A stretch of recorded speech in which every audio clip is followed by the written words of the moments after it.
धृतराष्ट्र, पांडु और विदुर के लालन पालन का भार भीष्म के ऊपर था। तीनों पुत्र बड़े होने पर विद्याध्ययन के लिए भेजे गए। धृतराष्ट्र बल विद्या में, पांडु धनुर्विद्या में तथा विदुर धर्म और नीति में निपुण हुए। युवा होने पर धृतराष्ट्र अंधे होने के कारण राज्य के उत्तराधिकारी न बन सके। विदुर दासी पुत्र थे, इसलिए पांडु को ही हस्तिनापुर का राजा घोषित किया गया। भीष्म ने धृतराष्ट्र का विवाह गांधार की राजकुमारी गांधारी से कर दिया। गांधारी को जब ज्ञात हुआ कि उसका पति अंधा है तो उसने स्वयं अपनी आंखों पर पट्टी बांध ली। उन्हीं दिनों यदुवंशी राजा शूरसेन की पोषित कन्या कुंती जब सयानी हुई तो पिता ने उसे घर आए हुए महात्माओं के सेवा में लगा दिया। पिता के अतिथि गृह में जितने भी साधु महात्मा, ऋषि मुनि आदि आते, कुंती उनकी सेवा मन लगाकर किया करती थी। एक बार वहां दुर्वासा ऋषि आ पहुंचे। कुंती ने उनकी भी मन लगाकर सेवा की। कुंती की सेवा से प्रसन्न होकर दुर्वासा ऋषि ने कहा, पुत्री, मैं तुम्हारी सेवा से अत्यंत प्रसन्न हुआ हूँ। तुझे एक ऐसा मंत्र देता हूँ जिसके प्रयोग से तू जिस देवता का स्मरण करेगी वह तत्काल तेरे समक्ष प्रकट होकर तेरी मनोकामना पूर्ण करेगा। इस प्रकार दुर्वासा ऋषि कुंती को मंत्र प्रदान करके चले गए। एक दिन कुंती ने उस मंत्र की सत्यता की जांच करने के लिए एकांत स्थान पर बैठकर उस मंत्र का जाप करते हुए सूर्यदेव का स्मरण किया। उसी क्षण सूर्यदेव वहां प्रकट होकर बोले, देवी, मुझे बताओ कि तुम मुझसे किस वस्तु की अभिलाषा करती हो। मैं तुम्हारी अभिलाषा अवश्य पूर्ण करूंगा। इस पर कुंती ने कहा, हे देव, मुझे आपसे किसी भी प्रकार की अभिलाषा नहीं है। मैंने तो केवल मंत्र की सत्यता परखने के लिए ही उसका जाप किया है। कुंती के इन वचनों को सुनकर सूर्यदेव बोले, हे कुंती, मेरा आना व्यर्थ नहीं जा सकता। मैं तुम्हें एक अत्यंत पराक्रमी तथा दानशील पुत्र प्रदान करता हूँ। इतना कहकर सूर्यदेव अंतर्ध्यान हो गए। कुंती ने लज्जावश यह बात किसी से नहीं कह सकी। समय आने पर उसके गर्भ से कवचकुंडल धारण किए हुए एक पुत्र उत्पन्न हुआ।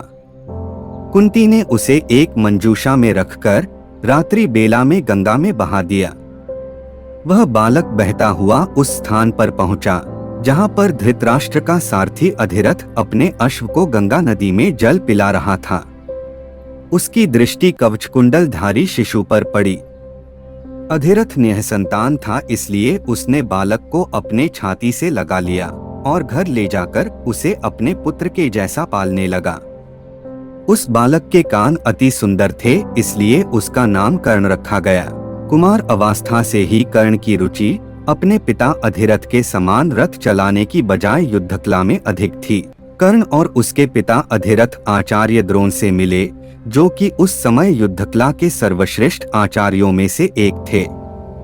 द्रोणाचार्य उस समय कुरु राजकुमारों को शिक्षा दिया करते थे। उन्होंने कर्ण को शिक्षा देने से मना कर दिया, क्योंकि कर्ण एक सारथी पुत्र था और द्रोण केवल क्षत्रियों को ही शिक्षा दिया करते थे। द्रोणाचार्य की असम्मति के उपरांत कर्ण ने परशुराम से संपर्क किया, जो कि केवल ब्राह्मणों को ही शिक्षा दिया करते थे। कर्ण ने स्वयं को ब्राह्मण बताकर परशुराम से शिक्षा का आग्रह किया। परशुराम ने कर्ण का आग्रह स्वीकार किया और कर्ण को अपने समान ही युद्धकला और धनुर्विद्या में निष्णात किया। कर्ण को उसके गुरु परशुराम और पृथ्वी माता से श्राप मिला था। कर्ण की शिक्षा अपने अंतिम चरण पर थी। एक दोपहर की बात है, गुरु परशुराम कर्ण की जंघा पर सिर रखकर विश्राम कर रहे थे। कुछ देर बाद कहीं से एक बिच्छू आया और उसकी दूसरी जंघा पर काट कर घाव बनाने लगा। गुरु का विश्राम भंग ना हो इसलिए कर्ण बिच्छू को दूर ना हटाकर उसके डंक को सहता रहा।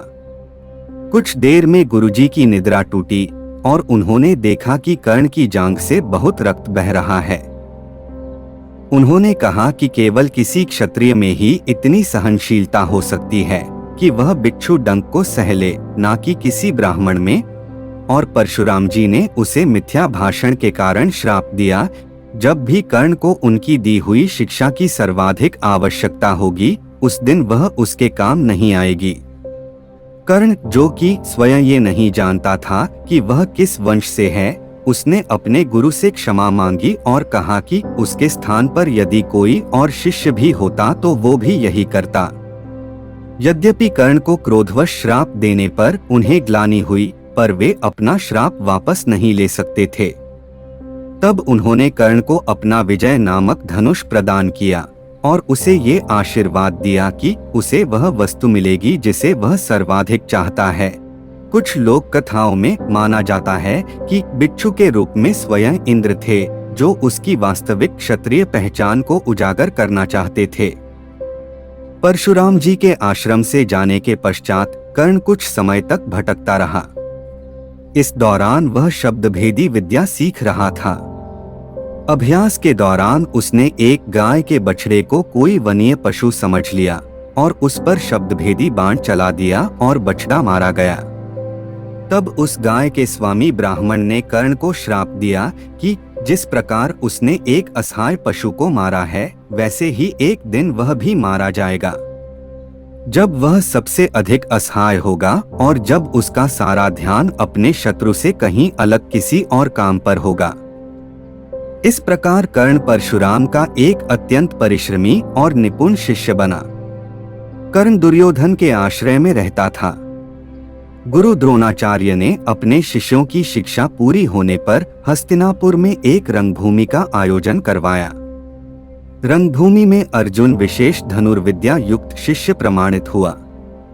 तभी कर्ण रंगभूमि में आया और अर्जुन द्वारा किए गए करतबों को पार करके उसे द्वंद्व युद्ध के लिए ललकारा। तब कृपाचार्य ने कर्ण के द्वंद्व युद्ध को अस्वीकृत कर दिया और उससे उसके वंश और साम्राज्य के विषय में पूछा, क्योंकि द्वंद्व युद्ध के नियमों के अनुसार केवल एक राजकुमार ही अर्जुन को, जो हस्तिनापुर का राजकुमार था, द्वंद्व युद्ध के लिए ललकार सकता था। तब कौरवों में सबसे ज्येष्ठ दुर्योधन ने कर्ण को अंगराज घोषित किया, जिससे वह अर्जुन से द्वंद्व युद्ध के योग्य हो जाए। जब कर्ण ने दुर्योधन से पूछा कि वह उससे इसके बदले में क्या चाहता है, तब दुर्योधन ने कहा कि वह केवल ये चाहता है कि कर्ण उसका मित्र बन जाए। इस घटना के बाद महाभारत के कुछ मुख्य संबंध स्थापित हुए, जैसे दुर्योधन और कर्ण के बीच सुदृढ़ संबंध बने, कर्ण और अर्जुन के बीच तीव्र प्रतिद्वंद्विता और पांडवों तथा कर्ण के बीच वैमनस्य। कर्ण दुर्योधन का एक निष्ठावान और सच्चा मित्र था। यद्यपि वह बाद में दुर्योधन को खुश करने के लिए द्यूत क्रीड़ा में भागीदारी करता है, लेकिन वह आरंभ से ही इसके विरुद्ध था। कर्ण शकुनी को पसंद नहीं करता था और सदैव दुर्योधन को यही परामर्श देता कि वह अपने शत्रुओं को परास्त करने के लिए अपने युद्ध कौशल और बाहुबल का प्रयोग करे, न कि कुटिल चालों का। जब लाक्षागृह में पांडवों को मारने का प्रयास विफल हो जाता है, तब कर्ण दुर्योधन को उसकी कायरता के लिए डांटता है और कहता है कि कायरों की सभी चालें विफल ही होती हैं, और उसे समझाता है कि उसे एक योद्धा के समान कार्य करना चाहिए और उसे जो कुछ भी प्राप्त करना है उसे अपनी वीरता द्वारा प्राप्त करे। चित्रांगद की राजकुमारी से विवाह करने में भी कर्ण ने दुर्योधन की सहायता की थी। अपने स्वयंवर में उसने दुर्योधन को अस्वीकार कर दिया और तब दुर्योधन उसे बलपूर्वक उठाकर ले गया। तब वहां उपस्थित अन्य राजाओं ने उसका पीछा किया, लेकिन कर्ण ने अकेले ही उन सबको परास्त कर दिया। परास्त राजाओं में जरासंध, शिशुपाल, दंतवक्र, साल्व और रुक्मी इत्यादि थे। कर्ण की प्रशंसा स्वरूप जरासंध ने कर्ण को मगध का एक भाग दे दिया। भीम ने बाद में श्री कृष्ण की सहायता से जरासंध को परास्त किया, लेकिन उससे बहुत पहले कर्ण ने उसे अकेले परास्त किया था।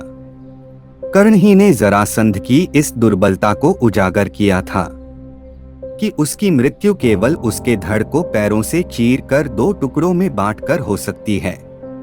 ये थी कर्ण के जन्म और जीवन के बारे में जानकारी। तो दोस्तों, आज की ये जानकारी आपको अच्छी लगी हो तो वीडियो को लाइक करें और चैनल को सब्सक्राइब करना ना भूलें।